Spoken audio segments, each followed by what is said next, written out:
चल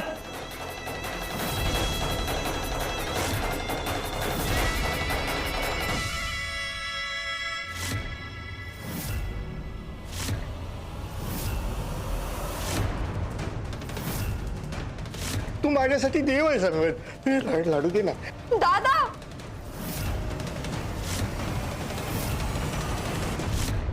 शारदा, तुझा भाऊ बघ एका लाडूसाठी वेड्यासारखा करतोय.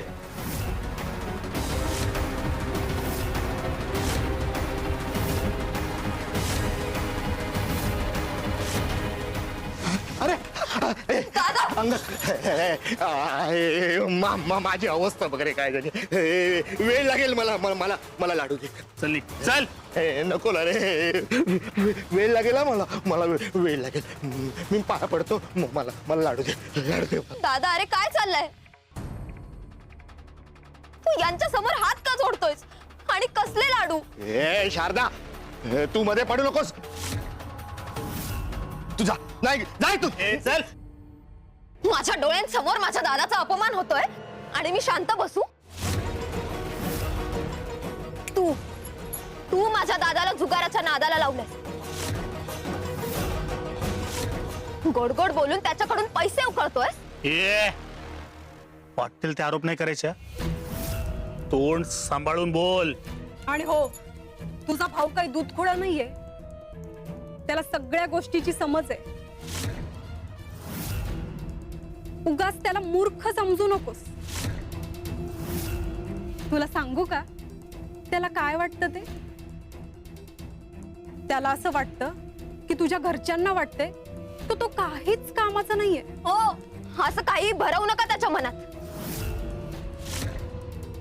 स्वामी म्हणाले होते दादा चुकीच्या संगतीत आहे. आता कळतंय कोणती चुकीची संगत.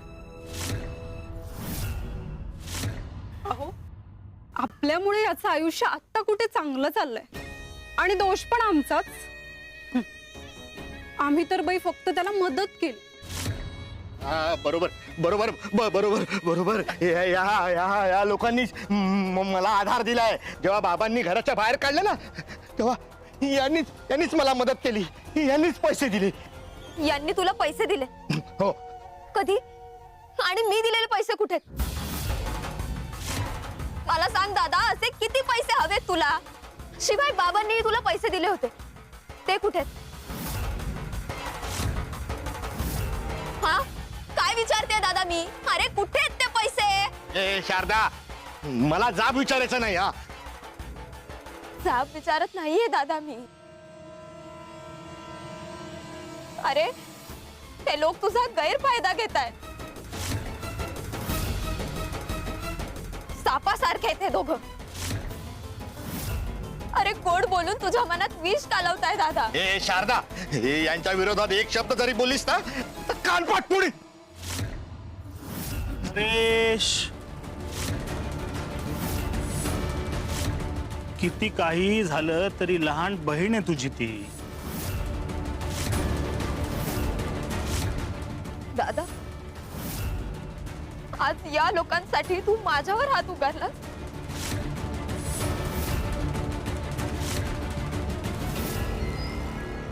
स्वामी, मला हा दिवस बघावा लागेल असं कधी वाटलं नव्हतं.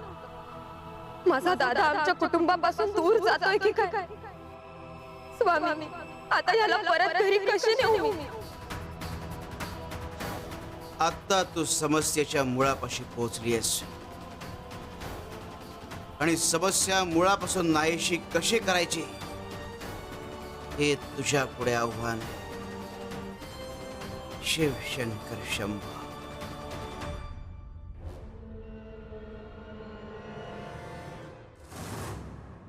बाळा, अतिरेक वाईट. आता आम्ही जर या मुंग्यांना अति प्रमाणात साखर खाऊ घातली तर या मुंग्यांना याचा त्रास होईल. स्वामी, पण त्या मुंग्या त्यांना पाहिजे तेवढंच खात आहेत. बरोबर. बाळा, तू कधी कुठल्या प्राण्याला व्यसन लागलं ऐकलेस? नाही स्वामी. जी गोष्ट प्राण्यांना कळते ती माणसाला कळत नाही. व्यसनाच्या अधीन होतो आणि स्वतःच्या आयुष्याचं वाटोळ करून घेतो.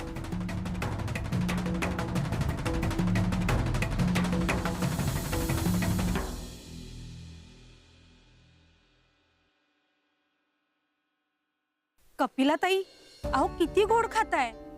सकाळपासून साखर खाताय, लाडू खाताय, खीर खाताय. हे बघा, मी तुमचं खाणं काढत नाही, पण जपा हो स्वतःला. गायत्री, तुम्ही खरंच माझं खाणं काढताय हा. आणि तुम्हाला एक गोष्ट सांगते, मला गोड खायला आवडतं म्हणून मी गोड खाते आणि मी गोड खाणार, कळलं? कपिलाताई, अहो प्रमाणात खाल्लं तर आनंद, अति झालं तर तो आजार. तुमच्या घरचं खात नाहीये ना, स्वामी स्थानावरचं खातेय. मग तुमच्या पोटात का दुखतंय? तुम्हाला कसं समजावू मी? नकाच समजू. स्वामी, अहो कपिलाताईंना तुम्ही समजावून सांगा, माझं ऐकतच नाहीये. स्वामी, मला गोड खायला आवडतं म्हणून मी गोड खाते. खाऊ दे का तिला. हा बघा, स्वामींनी पण सांगितलं खाऊ देत. हा, आता अजिबात टोकू नका मला. खा खा, असे प्राण्यांच्या बलाडीच करते ती. खरंच मी प्राणी मात्राचं भलं करतेय. पाहिलं, स्वामी सुद्धा बोलले मी प्राणी मात्राचं भलं करतेय. आता मी गोड खाणार. अगं आम्ही मुंग्यांना फक्त साखर खाऊ घालतोय, पण तू स्वतःचं शरीर खाऊ घालणार आहेस.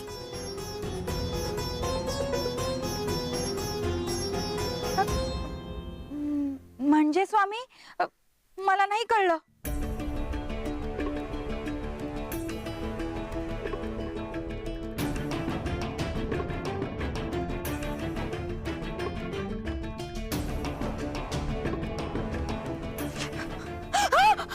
स्वामी, प्रचंड मुंग्या चावतात पायाला.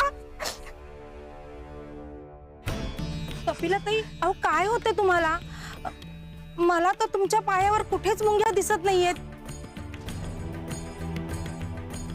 अहो गयाताई, ह्या काय पायावर एवढ्या मुंग्या चढल्या आणि चावतायत त्या, तुम्हाला कशा दिसत नाहीयेत? स्वामी, अहो प्रचंड मुंग्या चावतात, काहीतरी करा.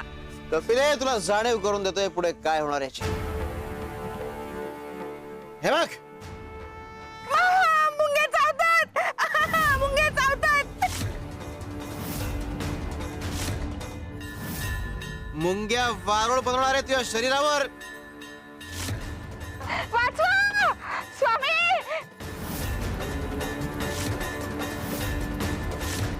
स्वामी वाचवा, मुंग्या चावतात. स्वामी, स्वामी मी गोड खाणं सोडून देते, पण मला या त्रासातून वाचवा स्वामी. आयुष्यात परत कधीही गोड खाणार नाही, पण आता या त्रासातून माझं खूप मुंग्या चावतायत.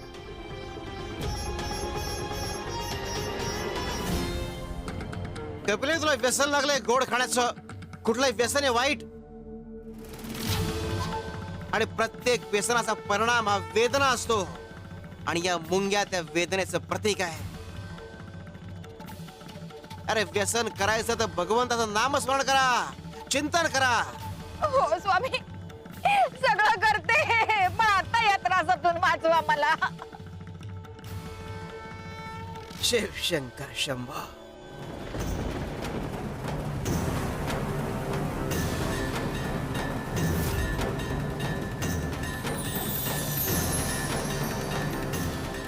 हे घे, खा हे. स्वामी, तो कडू असतो. खा म्हटलं ना, बरं वाटेल. चल.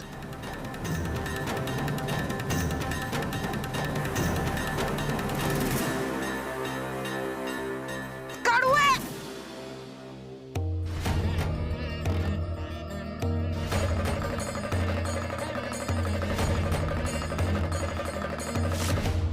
स्वामी, मुंग्या चावत नाहीयेत आता.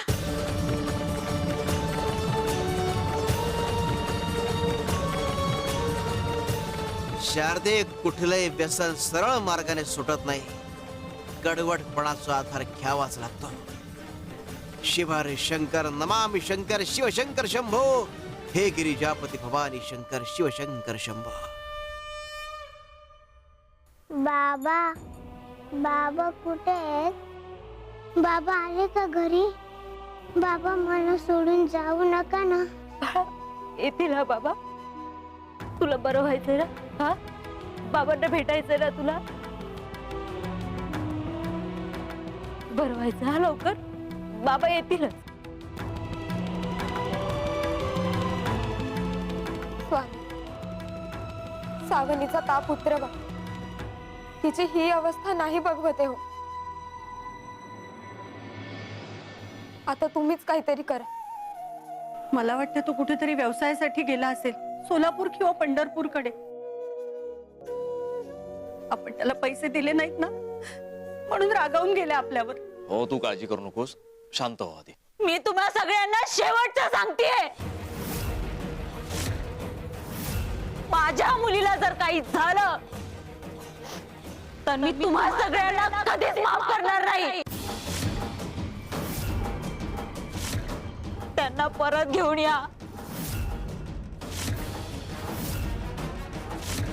माझ्या मुलीची ही अवस्था मला भगवत नाही हो.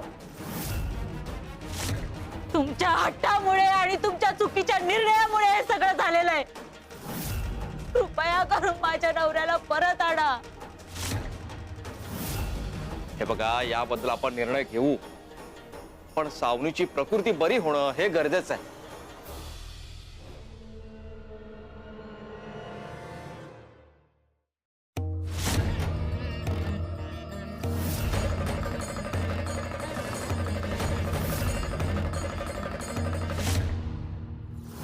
नरेशचं व्यसन सोडवण्यासाठी त्याला कडू मात्रा पाजायची तेव्हा 500, पण आधी खर्चांना 5. यांना कळू दे नरेशला काय झालंय, कारण त्यांना ते कळल्याशिवाय आणि त्यांनी ते स्वीकारल्याशिवाय यांची साथ तुला लाभणार नाही. आणि नरेशचं व्यसन सोडवण्यात यश येणार. राधिका वहिनी, शांत हो. यामध्ये आम्हा कोणाचाच काहीच दोष नाहीये. स्वामींनी सांगितलंय ना, दादा चुकीच्या संगतीत आहे आणि तेच या संकटाचं मूळ आहे. काय? मी पाहिलंय सगळं. दादा अंगद नावाच्या माणसाबरोबर जुगाराच्या अड्ड्यावर जातात आणि त्यानेच दादाला या विळख्यात ओढलं. त्यांच्या पुढे हात जोडून पैसे मागताना मी दादाला बघितलंय. बस कर शारदा. उगाच माझ्या नवऱ्यावर काही बाई आरोप करू नकोस. माझा पूर्ण विश्वास आहे त्यांच्यावर. तुझा तुझ्या भावावर विश्वास नाहीये का? बहिणी अगं, बाबा बाबा कुठे आहेत? बाळा, हो, बाबा येतील. सावनी बाळा, शांत हो. बाबा येतील. हा, आपणच दादाला बोलवायला हवं. त्याला सत्य सांगायला हवं, नाहीतर तो आपल्यापासून आणखी दूर जाईल. असं शांत बसून चालणार नाही. मला दादाला बोलवायलाच हवं. शारदा, थांब. कुणी कुठेही जाणार नाही, कुणी जाणार नाही. या व्यसनी आणि वाया गेलेल्या मुलाशी आपला काडीचाही संबंध नाही, कळलं?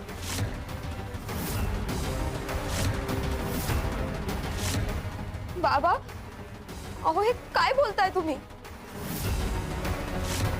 मान्य आहे, दादा चुकलाय, पण आपण नाही होत का त्याचं कुटुंब?